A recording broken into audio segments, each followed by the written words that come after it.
Հոր եւ Որդու եւ Ոգու Սրբո ամեն Իմաստություն Հոր Հիսուս դուր ինձ իմաստություն որ քո դիմաց միշտ բարին խորեմ միշտ բարին խոսեմ եւ միշտ բարին գործեմ Փրկիր ինձ չար խոսքերից ու գործերից եւ ողորմիր քո արարածներից եւ ինձ մեծ մեղավորից ըստ գործս զերած մերոց ուղիղ արայի մեզ դեր եւ ըստ գործս զերած մերոց հաջողիա մեզ դեր ամեն Ողջույն մեր սիրելի ժողովրդին կրկին անգամ այսօր ներկայանում ենք ձեզ քրիստոնեական դաստիարակության այս հաղորդաշարով եւ կարծում եմ որ այսօրվա մեր նյութը շատ ավելի կարեւոր է բոլորիդ համար քանի որ ես եւ Հայկ ընտրեցինք այնպիսի մի նյութ որը ձեզ համար առօրյա կյանքի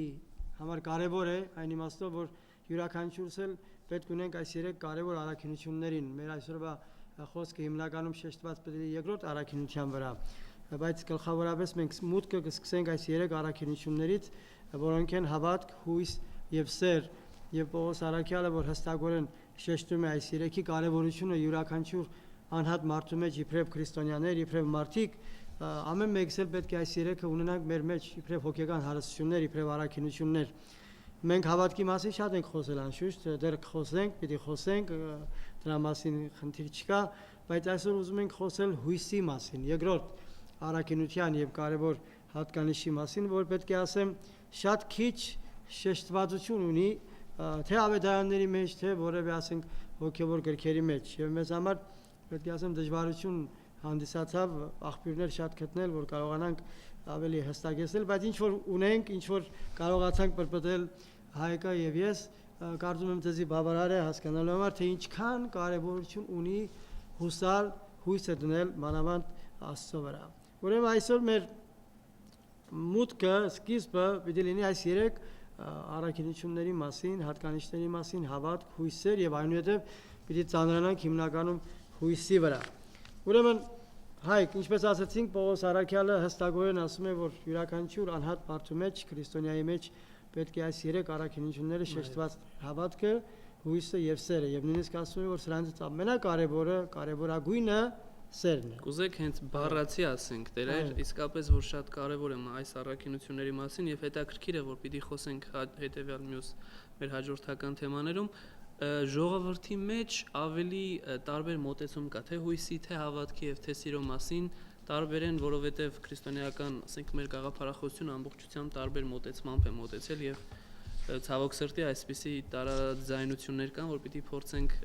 այս ամենը հստակեցնել։ Հենց Պողոս Արաքյալի բառերով սկսենք, որ ասում է, բայց արդ մնում են հավատ, հույս, սեր, սրանք երեքը եւ սրանցից մեծագույնը սերն է։ Ուրեմն խոսենք այսօր հույսի մասին։ Հետաքրքիր է, որ Տաթևացու մոտ այս երեքի մասին 1-2 մոտեցումներ ունեմ իր ձմեռան հատորում հրաշալի կերպով ներկայացնում է հույսը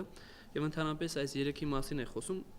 քանի որ հիմա այս երեքի մասին ենք խոսելու, ասելու համար, որ շարունակական է լինելու, ասեմ թե Տաթևացին ինչպես է բնորոշում այս երեքին, հավատին, հույսին եւ սիրուն։ Քանի որ այս երեքը Աստծուն են վերաբերում, որովհետեւ հավատով տեսնում ենք մեծագույն բարին,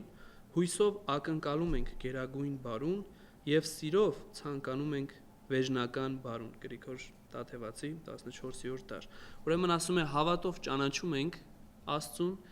իսկ հույսով ընկալում, ըմբռնում ենք Աստծուն։ Եվ հետաքրքիր է շեշտվածությունը, որ ասում է այս երեքի տարբերությունը հույսի մյուսներից ինչ է, որ հույսը միշտ ապագային է գնում։ Միշտ հուսում ես ինչ որ ապագային, գալիքին, լավին, Աստծուն Իսկ ոչ հավատը, ոչ սիրը միայն ապագային շեշտվածություն չունեն։ Այս երեք ուղղակի համեմատական կարգով փորձեցինք մեկնաբանել, հիմա ավելի մանրակրկիտ խոսենք, ուզեք վստահ եմ, որ նաև մեջբերումներ ունեք, թե հույսը բնորոշող ինչ բառեր կան։ Երրորդ առաքինությունն էլ սերն էր, անշուշտ։ Որի մասին շատ երկար պիտի խոսվի։ Անշուշտ որ սիրո կարիք ունենք, ուրեմն երբ որ հավատքը կա, կնշանակի հույսը կա, դա հույսում ես, սպասում ես, ակնկալում ես, որ Աստված քեզ ինչ-որ մի բան պիտի տա, բայց պետք է սիրով մոտենաս, որովհետև Աստված սեր է, չէ՞, ասում։ Գիտեք, դեր այս երեքը այնքան միախառնված են, որ մեկը մյուսից տարանջատել կարծում եմ չի լինի։ Ուրեմն, քանի որ մենք հույսի մասին պիտի խոսենք, ես հարմար կտա, որ երջանկայաշատակ Գարեգին առաջին կաթողիկոսից մեջբերում բերեմ ձեզի ուղղակի հույսի մասին, թե հույսը ինչ է նշանակում, ինչ է բառացի, այսինքն ինչ կնշանակի հույս։ Հույսը այն գերբնական առաքինությունն է մեր մեջ, որ մեզ մղում է Աստծուց մի բարիք ակնկալելու եւ սպասելու։ Հետևաբար հույսը իրեն հերագետ ունի Աստծուն եւ իբրև նպատակագետ բարին։ Հույսը չպետք է շփոթել այն པարզ ցանկության հետ, որ կարող ենք ունենալ մեր կյանքի այս կամ այն պայմաններում, եւ որ ժամանակավոր ու պարագայական մի զգացում է մեր մեջ, որը միշտ մեզ կապում է Աստծուն, ոչ միայն նեղությունների ժամանակ, ոչ միայն վտանգների ու դժվարությունների ընթացքին, այլ միշտ եւ անընդհատ ձևով, ու հակառակ բոլոր տեսակի նեղությունների եւ հակառակ դեպի թուլություն ու հուսալքություն առաջնորդող ամեն տեսակ երևույթների։ Ուստի հույսը հավատքի վրա հիմնված մի առաքինություն է, որի միակ պատասխան տվող էակը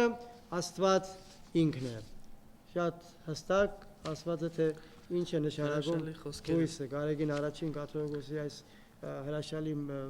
մտածումը հույսի մասին բարձ կպատկերացնի թե հույսը իրապես ինչպեսի առաքինություն է։ Գիտեք դերեջ, քանի որ իսկապես մեծ մտածող էր Գարեգին առաջի երջանկայի շատակ մեր վեհապարը,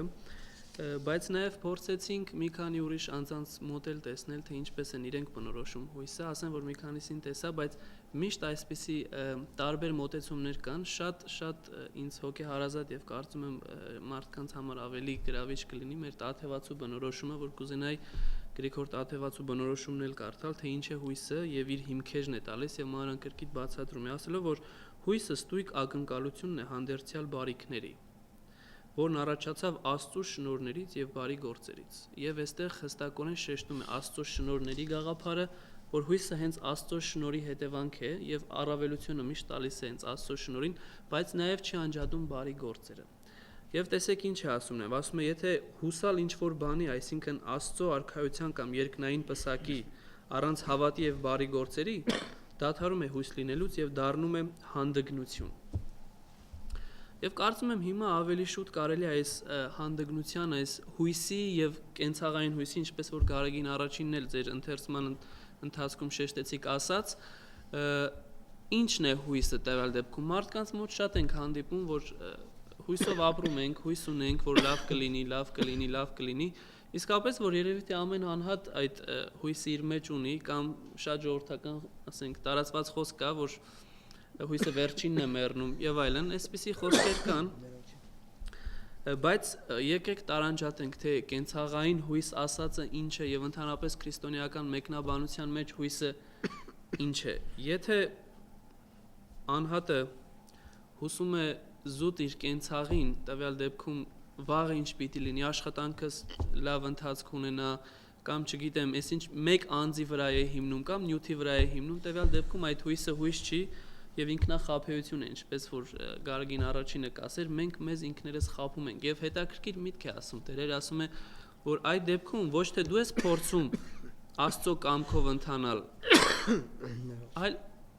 փորձում ես Աստծո կամքը քեզ ենթարկել։ Որովհետև եթե ճշմարիտ հույսի մասին ենք խոսում, ինչպես որ եթե մեր լսողներ ուշադիր եղան, Տաթևացին շեշտեց հստակ, Աստծով պիտի լինի հույսը եւ դեպի Աստծուն պիտի գնաս, այսինքն Աստծո կամքին պիտի գնաս։ Եթե մարդ հուսում է մի բան, միշտ առաջնահերթ Աստծո կամքը պիտի դնի։ Հայ, բայց եթե մարդը ինքը դեռևս չգիտի, ասենք, ինչու է քրիստոնյա, առաջինը պետք է իմանաս, թե ասենք քրիստոնյա լինել ինչ է նշանակում, որպեսզի հույս ունենաս Աստծո վրա։ Եթե մարդը Աստծուն չի ընդունում, իբրև ասենք իրենից բարձր գերագույն մի ստեղծիչը, ինչպես կարող է նա հույս ունենալ, ինչի վրա պետք է հույս տանի, բանի վրա, մատերիայի վրա, նյութի վրա, հա, ինչի վրա հույս պետք է ունենա։ Ուրեմն առաջին գլխավորը, որ մենք ասացինք, մարդը պետք է հավատա Աստծո գոյության, հավատա Քրիստոսի հարության, հավատա այս մեր հոգևոր բոլոր տեսակի դիսական արարողություններին, այսինքն հավատքը բերում է հույսի արտահայտություն։ Մենք ասենք, չէ, որ հավատքը հույսի եւ սերն է։ Եթե մարդը մեկին չի հավատում, չի էլ վստահելու, հույս էլ չի ունենա նրա վրա։ Տեսեք Տերեր, հենց ինքնաբերաբար եկանք Տաթևացու այդ խոսքին, որ հավատով ճանաչում ենք Աստծուն, սկսում ենք ճանաչել Աստծուն, թե Աստվածով է, իսկ հույսով ըմբռնում ենք արդեն, ավելի խորանում է մեր եւ ինչպես որ դուք եք ասում, եթե հավատքով չեն կարողանում ճանաչել Աստծուն, ինչպես պիտի հուսանք։ Եվ հետաքրքիր է, որ այդ դեպքում նույն Աստվածաշունչը հստակ նշում է, որ այն անձինք, մանավանդ Պողոս առաքյալի թղթերում, որոնք որ Աստծուն չունեին, չէին ճանաչում, իրենք նաեւ հույս էլ չունեին։ Բնական է, եթե մարդը ասենք, պատկերացրես Ամերիկայի նման էս երկրում, որտեղ նյութը առաջնայինն է, այսպես վերցնենք գլխավորապես, բնական է մարդը անդադ վասկի մեջ է, որպեսզի ընտանիքը պահի, աշխարհի հարստություն ձեռք բերի, որպեսզի հասնի ինչ-որ հաճույքների կատարման կամ ունենա դրանք, այդ ընթացքում նա նույնիսկ երևի մոռանում է նաև Աստծո գոյությունը, մոռանում է, որ պետք է աղոթի, որ մենք ավելի շեշտ հույսի հետ միասին, հավատքի հետ, սիրո հետ միասին նաև աղոթքի կարևոր գիտակցությունը պիտի մնա մարդկանց մեջ։ Մարդը պետք է զգա, որ իրենից ավելի մեկը կա, որին ինքը խնդրում է, որին փնտրում է, պիտի ասի, որ ինձ օգնի, որ գործս հաջողվի, առողջություն ունենամ, չէ՞։ Եթե մարդը այս գիտակցությամբ չպիտի մոտենա, ինչ պիտի հույս ունենա։ Պատկերացնում ես, որ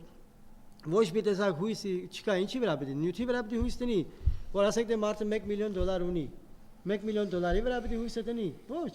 Նա կգա եւ կգնա, որովհետեւ նյութը ոչնչացման ենթակա է, ինչպես մարդը, իբրև նյութեր են արարած։ Եթե բարի գործ չես անում, եթե մարդը հույս ունի Աստծո վրա, բարի գործ էլ չի կարող անել, որովհետև Աստված իրեն չի թելադրելու, որ այդ բարի գործը անի։ Այո։ Ուրեմն շատ կարևոր է, որ մարդը առաջին հերթին գիտակցի, որ կա մի գերագույն ստեղծող, ինչպես մենք մեր մարմնական ծնողների համար ասում ենք, երկրի վրա մեր գանձերն են, երկնքում էլ գերագույն գանձը կա, Աստված, որին պետք է հավատաս եւ երբ որ աղոթքիդ մեջ խնդրում ես իրան, արդեն հույս ունես, որ ինքը քեզ կօգնի։ Այո։ Չէ՞։ Դե չսպասես, ինքը կօգնի քեզ, բայց հույսը կա։ Իսկ հույսը գալիս է Աստծո գիտակցությունից։ Եթե մարդը չի գիտակցում, որ Աստված կա, նա ինչ հույս, ինչի վրա հույս պետք է դնի։ Հետաքրքիր է, որ ինչպես որ Տաթևացին շեշտեց, հույսի արմատը ինքը Աստված է, բայց հույսը ձգտում է նույն Աստծուն եւ Գիտեք, այստեղ ինչու այս ամենը շեշտեցի, կենցաղային առումով երևի թե տենց մարդ չեմ տեսել, որ հուսալքված լինի։ Միգուցե եւ կան, վստահ եմ, որ կան եւ այս մասին էլ պիտի խոսենք, բայց ամեն անհատ կարծես թե հույս ունի։ Բայց այստեղ մեծ բայց կա, այդ հույսը արդյոք կենցաղի վրա, ինչպես որ խոսեցինք, թե Աստծո վրա է այդ հույսը։ Եվ ես հավատացնում եմ, շատ քչերն են, որ իսկապես ճշմարիտ հույս ունեն քրիստոնեական, որի նպատակակետը Աստված է, այսինքն այն, ինչ որ պիտի լինի ինձ հետ, Աստծո կամքի համաձայն թող լինի, որովհետև ի վերջո հույսը չի ամաչեցնում, ինչպես որ Պողոս առաքյալը պիտի ասեր։ Այն մարդը, որ հուսած Աստծուն, պիտի չհամաչի, իսկ այն մարդը, որ նյութին հուսած, նշանակում է, որ անհիմն էր եւ ինքնախաբեություն էր եւ հանդգնություն, ինչպես որ Գրիգոր Տաթևացին է ասում։ Ճիշտ է, բայց դրանից կարող է մի հատ հավատացյալ քեզի մի հատ հետաքրքիր հարց տա։ Չէ՞։ Եթե ասենք ես պիտի Աստծո վրա հույսս տնեմ, ուրեմն կնշանակի ես թույլ եմ, տկար եմ, իբրև անձ։ Դες Գարեգին առաջինը սրա մասին էր հետաքրքիր մի բանուն ասենք երբ որ մեկը այսպեսի պատճառաբանություն անում, որ եթե ես հույսս պիտի դնեմ Հայկի վրա կամ ասենք թե Տեր Հովսեփի վրա, օրինակի համար, ուրեմն ես այնքան տկար հանձնավորություն եմ, որ չեմ կարող ոչի բան անել, որ հույսս դրել եմ իրենց վրա, կամ Աստծո վրա եթե հույսս դրել եմ, ուրեմն ես անկարող մեկն եմ։ Հետաքրքիր մեջբերում ունի այստեղ Գարեգին առաջին, ուզում եմ իր խոսքը հատուկ կարդալ։ Ի վերջո հույսի գաղափարը չպետք է տա մեզ այն սխալ համոզումը, որ աջախ մարդիկ ունենում են, թե մեզանից վեր մի ուրիշի վրա դրված մեր հույսը մեզ առաջորդում է մեր անձի տկարությանը։ Քրիստոնեական մտածելակերպով հույսի գաղափարի վրա այդ տպավորությունը սխալ է, որովհետև քրիստոնեությունը անձը լքելու եւ ինքն իրենից հրաժարվելու մի կրոն չի, այլ ընդհանրակը ինքնաճանաչման եւ ինքնադիրաբեդության մի կրոն է։ Տերեր, քանի որ այս հարցը բարձրացրեցիք, նաև բարձենք թե դրա ակունքները որտեղից կարող են գալ, եթե մի մարդ կարծի, որ այդ դեպքում իր տկարության մասին է խոսքը։ Նախ ասենք, որ ընդհանրապես յուրաքանչյուր անհատ, սկսած ինձնից ամենակարող չի եւ Աստված է ամենակարող։ Եվ վստահ եմ, որ բոլորն էլ իրենց կյանքում զգացել են իրենց անկարողությունը այսպես թե այնպես, որովհետեւ պահ է գալիս, որ այլևս անկարող ես։ Եվ այս դեպքում մարդ հարարածը ինքը իսկապես կարիք ունի Աստծուն։ Մենք միշտ պիտի գիտակցենք Աստծո կարիքը, որովհետև առանց Աստծու չեն կարող։ Հիշենք Քրիստոսի հրաշալի այն բացատրությունը, որ ասաց. «Իմ վրա պիտի լինի իմ ճյուղերը, ես եմ ոստը, եւ իմ վրա պիտի հիմնվեք, ճյուղեր եք դուք ընդամենը։ Եթե ես չլինեմ, ճյուղերը չեն լինի»։ Մարդ պիտի գիտակցի, թե ինքը ումից է սկսվում, այսինքն ինքը ում վրա է հիմնված։ Եթե մենք չենք